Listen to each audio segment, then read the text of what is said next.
ইনকলাব জিন্দাবাদ কৃষক মুক্তি সংগ্ৰাম সমিতি জিন্দাবাদ কৃষক মুক্তি সংগ্ৰাম সমিতি জিন্দাবাদ ৰাইজৰ ঐক্যবদ্ধ সংগ্ৰাম জিন্দাবাদ কিমানৰ ওপৰত তেল খনন কৰিবলৈ দিয়া নহব কিমানৰ ওপৰত তেল খনন কৰিবলৈ দিয়া নহব বণিক গোষ্ঠী হুঁচিয়াৰ বণিক গোষ্ঠীক ৰঙা দলিচা পাৰি দিয়া হিমন্ত বিশ্ব শৰ্মা হুঁচিয়াৰ কেন্দ্ৰীয় বিজেপি চৰকাৰ আৰু অসম বিজেপি চৰকাৰে কোনো দূৰদৰ্শিতা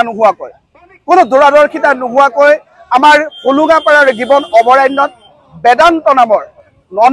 অনিল আগৰৱালা মালিকানাধীন বেদান্ত কোম্পানীক তেওঁলোকে তেল খননৰ অনুমতি প্ৰদান কৰিছে। যোৱা 27 আগষ্ট তাৰিখে কেন্দ্ৰীয় বন পৰিৱেশ আৰু জলবায়ু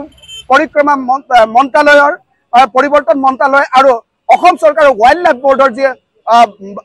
মানে বৈঠক হৈছে এই বৈঠকত ষ্টেজ 1 নামেৰে তেওঁলোকে ইতিমধ্যে অনুমতি প্ৰদান কৰিছে। আমাৰ স্পষ্ট কথা এই গিবন কিয় বিখ্যাত এই গিবন বিখ্যাত হৈছে দক্ষিণ এছিয়াৰ ভিতৰত বন মানুহ হলৌ বান্দৰ পোৱা যায় ইয়াত বাসস্থান হলৌ বান্দৰৰ ইয়াত লাজুকী বান্দৰ পোৱা যায় মলুৱা বান্দৰ পোৱা যায় থলুৱা বান্দৰ পোৱা যায় 215 বিধ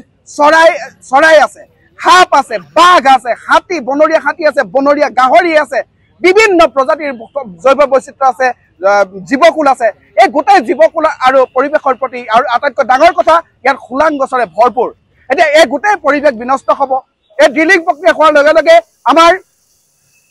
ডিলিং প্ৰক্ৰিয়া হোৱাৰ লগে লগে বনৰীয়া হাতীবিলাক আতংকগ্ৰস্ত হ'ব ইয়াৰ বিস্তীৰ্ণ এলেকালৈ তেওঁলোক ওলাই যাব ঘৰ বাৰী ভাঙি তুলিব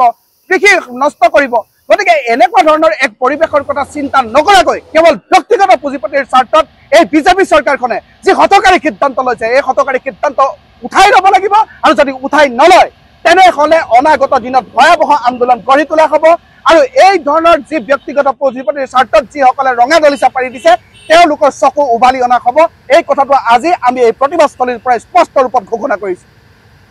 যিকোনো খবৰৰ বাবে যোগাযোগ কৰক 7099017330 অথবা 7099017390 নম্বৰত।